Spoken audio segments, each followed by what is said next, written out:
naafidee makiinaa yeroo san keessatti deemee naafidee makiinaa irra keenya wajjin haakima geessine amma inaayaa naqan jechuudha. Inaayaadha jira waan dhiinni akkanatti onnee tanaattu qabee gara nattillee hin aarinaa waan baza haasottalleettanii nattillee hin aarinaa narrallee hin laalinaadha. Dhiifama naa godhaa kanatti aartanii kanatti mufattanillee obboleeyyan kiyya. Ani immoo fiidiyoo maruu hin oolu fiidiyoo maruu waan hin oolleef waan hin nama as keessaa hin qabneef biyya tana. Assalaamu alaikum warahmatullaahi wabarakaatuh. Jirtan hordoftoota fi daawwattoota keenya akkamii jirtanii nagaa qabdanii jirra kun alhamdulillaahi. Hunugaa amma ol seenee jira obboleeyyan kiyya akkuma agartan kana ammaan tana kunoo ol seenee mucaa sanillee haakama geesseti. Ijoollee tiyyallee gaafa kophaadhaan dhiisee silaa biraa hin dhufu. Akkasitti nifirraa ammaan tana ijoollee tiyyatti ol deebi'ee halkan za'aa meeqa micuma sanii fi micaa tokkoon kan biraa argadhee ijoolluma san lamaan biratti dhiisetiin biraaloo seenee ammaan tana haakama geesseti wayyaadha. Inshaallah du'aa manaa godhaa obboleeyyan kiyya. Garuu ififuu sammuun tajaajiliin hin jirtu yaa obboleeyyan kiyya dhiifama naa godhaadha. Warreen dhugumaa komentii teessanillee ugallaale warreen natti wanni mufattanii jirtanillee an ififuu nama rakkoo meeqarratti ol geesse yaa obboleeyyan kiyya ni agartani. Rakkoo takkittii tana qofaa miti takkittii tanaan akkatti hin dhamaane ani meeqa natti taate obboleeyyan kiyya tanaa wajjin afur natti taate odoon tabiraatii booyuu kunuu mucaan akkana ta'ee natti ol seenuu ga mucaan natti oloo seessu bakkuman taa'utti nafe obboleeyyan kiyya bakkuman taa'utti gaggabee rifadhee waan hin ji'u wallaalee waman akka kanan ja'a achuma taa'eetuma waan kanan ja'a waan kanan dhiisaa hin beeku obboleeyyan kiyya. Silaa namni fiigellee namni bishaanillee taatu dhugaadhaa wayillee sammuuratti nama qicu dhuguma wakkisin jettanilleeni garuu annan rifadhe obboleeyyan kiyya. Ammas rifachuu biratti odoon jiru ta biraa ugarratti naa dhuftu akka kanan ta'e hin beeku. Sammuun tiyya hanga ammaa ifnan beekne jechuudha sirriitti yaa obboleeyyan kiyya. Rabbiin tanatti fide tana isinitti hin fidinne rabbiin akkana godhe kana isinin godhine obboleeyyan kiyya. Garuu dhiifama naa godhaan isinin jaa hedduu takka warri natti illee onni jettanii biroo usteet bira teessee fiiduma tana sirraa nu martaa fiiduma martaa fiidiyoo tanallee obboleeyyan kiyya wanni maruuf rakkoon an keessa jiru kana uummanni Oromoo akkana argee furmaata du'aa illee taatu waan biraatiin ti wanni naa gootan obboleeyyan kiyya. Du'aa'uma akka naa gootaniif waan man an keessa jiru kana akka agartan jeetiin fiidiyoo mara malee jaalalaa fiidiyoo hin maru jechuudha dhugaadha. Waan an keessa jiru kana akka agartan namni argeetu namnumti sunuu furmaata taaf dhugaadha. Akkuma hinu ammaa kooment wata isa gallaale ifna barsiifte jechuudha. Ifna yaadachiifte jechuudha. If irraanfadhee diyyaafuuf keessaa baheetiin jira jechuudha obboleeyyan kiyya huccuu keessa jira malee kuteetiin jira rabbumti naa dhaqqabu malee ifiifuu jechuudha. Nama waa meeqa irratti wal gahan jechuudhaan intala dhalaate obboleeyyan kiyya narrallee ilaalinaa dhiifama naa godhaadha. Du'aayii naa godhaa wanni biraa tana gargaartan rakkoo biraa tana gargaaraa isiniin jiru wanni du'aayii caale hin jirtu obboleeyyan kiyya. Garuu natti mufattanillee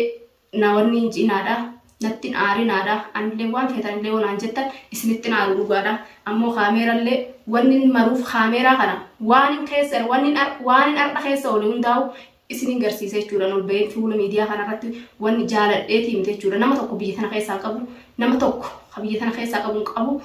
haati tiyyalleen abbaan kiyyalleen jaarsuma kiyya ilmaan kiyya nuti wajjin waluma qabnaa obboleeyyanii fi jaarsafis jaartifis hundaaf haadhafis abbaafis waluma qabna jechuudha. Yoo namni tokko yoo namni biraa akka taane waan na dhukkubsaddes innilleen akkasuma na daran cinqamee na wanni ijaa jechuudha. Anis akkasuma jechuudha. Amma inni kana narratti ta'uu kanaaf ifiifuu akkan jiru hin beeku. Oga kana biraan deebitee ta mucaa tokkicha na bira dhaabbatu akka obboleessa kiyya ka wajjin dhaladhee daran obboleessa isaa ka wajjin dhalatee daran obboleessa rabbii wal argatanii bira dhaabbatu obboleessa rabbiiti inni obboleessa addunyaa hiraadhaa rabbii isaa haa godhuu rabbiin naa fayyisu du'aayii naaf godhaafi isiniin ja'a.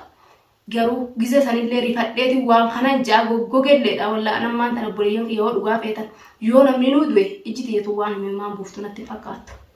Maal yoo itti yoo rabbiin kiyya natti fedhin ilmuwaan kiyya jaaladhu kun na jalaa du'e ijji tun himimmaan na buufti kalaas dhama'eetiin jira goggogelleen jira boo'eetiin fitadheelleedha jechuudha obboleeyyan kiyya. Goggoge ilmi namaa kun edaa ni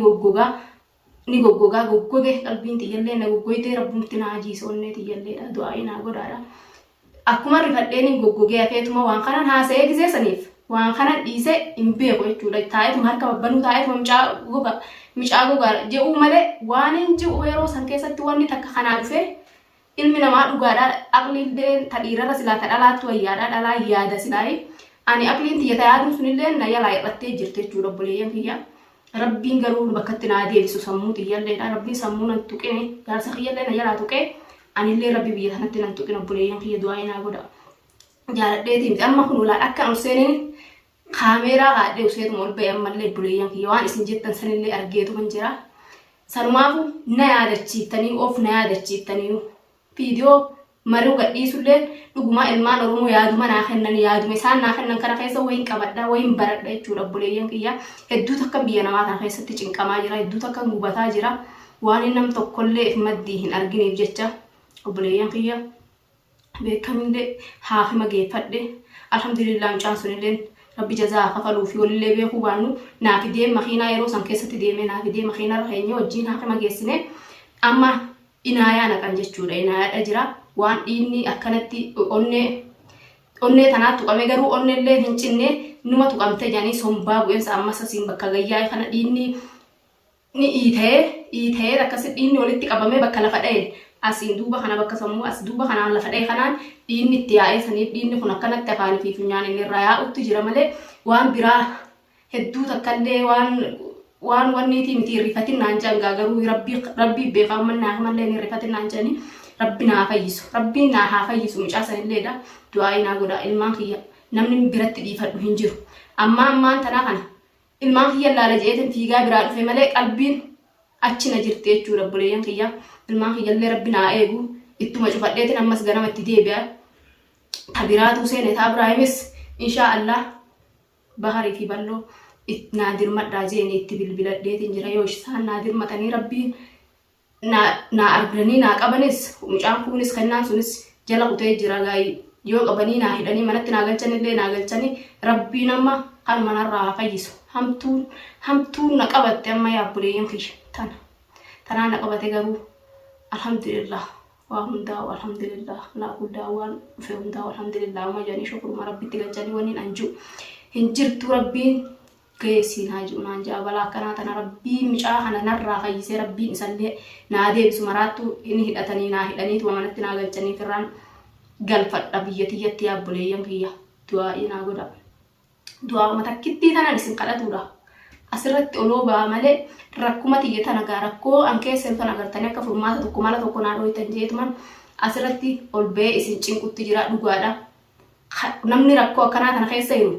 dhugaadha kaameeraallee akkatti maruun hin qabu rakkoo tiyya sanitti dhiisatuma kaameeraa kana kaadha obboleeyyan kiyyaanillee waan hin mala wallaaleef waan hin mala dhabeef jechuudha. Waan keessa jiru hin beekneef waan akka keessa jiru hin beekneef sammuun tiyya ilmaan kiyyarraa na tuqamtee abbaa mana kiyyaa hunoo akka ta'e ni agartan kana hunoo obboleessi rabbii hokkichi isa bira naa dhaabbatu akka hunoo ta'e ni agartani dha'ee narratti isaa kanaawwi mee otoo dha'ee achi lubbuun isaa kuttees har'ata biraa rabbiin kiyya na sattare jechuudha. Rabbiin kiyya kun na sattare inshaa Allah rabbiin na bira haa dhaabbattu ammallee rabbiin kiyya na bira haa dhaabbatu ammallee gargaarsuma isaatiin khaalii na bira dhaabbatee mucaa kanallee na fayyisee isaa sanillee oofetuma mana isaa agarsiisee kuma manatti natti haa fiduu obboleeyyan kiyya waan hin jullee hin qabu. Garuu akkin jiru hin jiru rabbiin micuma kana narraa fayyisu rabbiin sirraa fayyisu isaallee oofee manatti sitti haa fidu du'aa naa godha rabbiin kanallee narraa fayyisu du'aa'uma godhaafidha. Wayyaadha inshaa Allah haafuma geessine dawaa argate numa fayya innis numa fayya hamtuun odoo dha'ee achitti onnee citee du'een onnee cite boomicaan maal ta'ee gizee san keessatti baaragee akkuma isiniin jeega waa takka waan hin haasa'ullee hin beeku. Waan hin dubbadhullee waan hin dhiisullee hin beeku haasan xiyyalleen haasaa wayillee keessaa fudhatanii miti jechuudha. Yeroo san keessatti haasuma akhi silaa namni ka'ellee tattaaffii ni godhaa tattaaffii sanillee amilee sanillee godhuun dadhabee jechuudha. Godhuun dadhabee rifachuu keessa waa takka laaffadhee maa takka godhuu dadhabee bakkan taa'u sanii ol ka'uu dadhabee achuma taa'ee hanga mucaan sun makiinaanatti fidutti achuma bakka sanii taa'e jechuudha. Bakka sanii ol ka'ee bishaan tokko mucaa sanitti qabuu hin dandeenye obboleeyyan kiyya ifiifuu akkan keessa jiru anumaa fi rabbii haaliqaa fi ummata Oromoo ni agartan isinillee waan an keessa jiru garuu rabbumaa beeka akkan haala an keessa jirus rabbii beeka ofiiti iyyaafu fayyaa hin qabu jechuudha obboleeyyan kiyya. Rabbi si haa fayyisuus illee ijaa rabbiin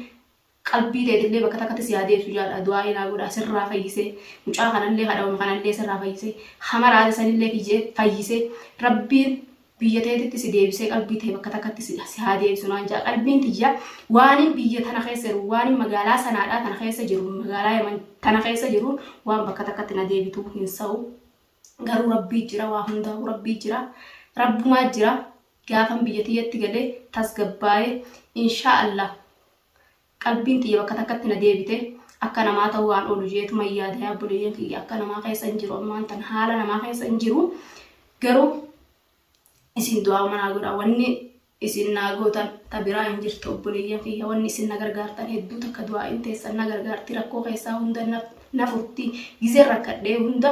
nin furama buleeyyan kiyya gizeen du'aa tana naa gootanii du'aa naa gootan rakkoo hundaa'u rabbiin naaf laaffisa waan balaa buuse hunda rabbiin gaa balaa buusetuma dawallee jala buuse jeni rabbiin dawaa isaanaaf haa erguuf isallee fi rabbii mul'isee manattillee abbaa ijoollee xiyyaa naa deebisu garuu kan hamtuun tokkicha isaa wajjin dhaabbatu kana rabbiin waa sirratti godhin jaa du'aa naa godha yaa buleeyyan kiyya rabbiin na haa fayyisu inshaallah rabbiin na haa fayyisu yoo rabbiin kiyya jee fayyaa isaatiin afaan isaatiin isin viidiyoo irraa maree isin garsiisa inshaallah borumaa fi har'a keessatti mucaan kun naa fayyeetuma lafaa naa ka'umee kanumti akkuma seenee kun ka'uun nayyaachifne yaa buleeyyan kiyya tokkicha akka obboleessatti na bira dhaabbatu ka'uun rakkatee kophaa isaa isa jala fiigu kana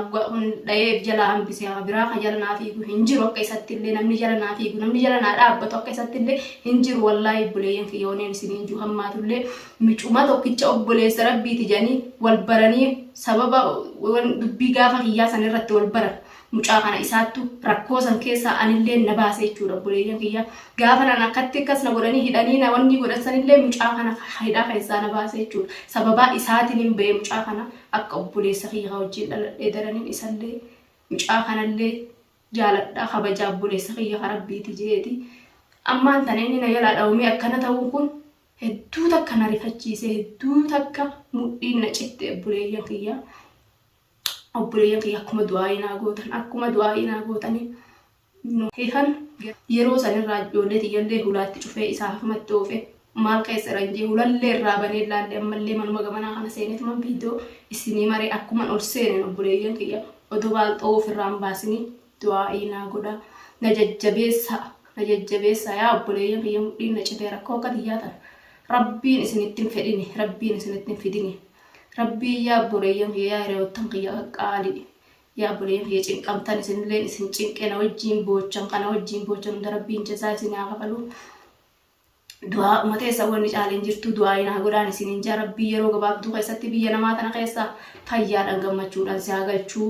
jaadhaa du'aa inaa godhaa biyya namaa tanan jibbee haalan hin jibbee biyyi Yamantuun keessa tanuma jibbanii ka ilmi namaa ha fayyaa qabu har'a gabbee fayyaadhaan sitti ol hin deebine akkanumatti ilmi namaa harkaan wal tuqeetuma siirii walitti godheetuma akkanumatti fayyaa rabbii dhibdee rabbii odoo hin taane dhibdee rabbii yoo taate dhibdee rabbii xiyyaannatti fideettee rabbii keetitti ol gortee boocha tun dhibdee rabbiitii miti waan ilmi namaa harka ofiitiin harka waliitiin wal galaafatu jiru yaa obboleeyyan kiyya du'aa inuu godha rakkoon magaalaa Yaman keessa deemu jirtu tun obboleeyyan kiyya umrii nu gabaabsuu deemti natti fakkaatti du'aa inaa godha rabbiin kiyya umrii nan gabaabsine rabbiin ilmaan kiyya keessatti aalii tiyya keessatti umrii na haa dheeressu isinillee rabbiin umrii isin haa dheeressu warreen biyya keessa jirtaniif warreen biyya namaa jirtanillee rabbiin nagarsiisa tana isin garsiisine obboleeyyan kiyya rabbiin nagaan biyya teessanitti isin haa deebisu balaan takka isin hin argine inshaallah odoo hamtuun takka isin hin agarre rabbiin dalagattanii biyya teessanitti isin haa deebisuun isin hin obboleeyyan kiyya ani waan hin dalagadhee tin gammachuun biyya tiyyatti gala je'eetuman biyyaa beeyanilleeni inshaallah biyya namaa dhufeetiin biyya namaa keessatti akkanatti akka qaratti mukarratti hafaa je'ee biyyaan baane yaa obboleeyyan kiyya mukarratti hafeetiin jiran ammaan tana qalbiin tiyya achii fi achi bakka meeqatti na fannifamtee jirti fannoo tanarraa rabbiin saa hiikuu hidhaa akka maleetiin hidhamee jiran biyya namaa tana keessatti rabbii yeroo gabaabduu keessatti si haa furuu obboleeyyan kiyya jaadhaa du'aa inaa godhaanillee du'aa uummanni isinii godhaa nattillee hinaarina waan baza haasottalleettanii nattillee hinaarina narrallee hin laalinaadha dhiifama naa godhaa kanatti aartanii kanatti mufattanillee obboleeyyan kiyya ani immoo viidiyoo maruu hin oolu viidiyoo maruu waan hin oolleef waan hin nama as keessaa hin qabneef biyya tana keessaa nam tokko hin qabu anaa fi ilmaan kiyyaa fi abbaa mana kiyyaa waan taateef waan inni isaa na jalaa maraate mucaa tokkicha isa jala fiiguuna yala daawme ani fiifuu akka nama dura ta'e tara meeqa waan narra gaa jiru qubuma qabdanii ruman isinii deddeebi'u jiran malleedha dubbillee isinitti dheeressee abboleeyyan kiyya du'aa'ii naa godhaan isin jedha wanni isin kadhadhu takkitti mataan du'aa matana dhiifama naa godha narra laalina waan fedhellee haasawmee abboleeyyan kiyya narra laalina anis rakkoon xiyye isiniin malee waan hin furamneef waan isin furmaata naa qabdaniif irra deddeebi'ee isinitti haasee viidiyoollee isinii mara kaameeraa kana wanni waan hunda waan irra ga'e hundattuu wanni kaameeraa kana qabuuf akkuma waan ani irra jiru kana abboleeyyan kiyya naa arganiitu furmaata tokkollee naa godhuu baatan du'aayin isaaniitu naa furmaata du'aayi naa gootan jeetee abboleeyyan kiyya hangam fayyaa mucaa kanaatii fi fayyaa jaarsa kiyyaatiin gammachuudha walitti deebinu nagaan naa turaan isiniin jaa isinittillee dheeradhee ka'eet ilmaan kiyyallee ilaalee amma hiraata godhaa fi mucaa sanis qalbiin waa gachiittee nan bultu ilmaan kana keessalleedha akkuma buletti har'a ilmaan kana keessa buleetiin ganama ulaatti cufee ka'ee ammas mucaa sanitti deema abboleeyyan kiyya du'aa'ii naa godhaa rabbi si biraa jiraatu naan jaa isinillee bakka jirtanitti rabbi isin bira haa dhaabbatuun isiniin jaa abboleeyyan kiyya assalaamu alaykum warahmatullaahi wabarakaatu.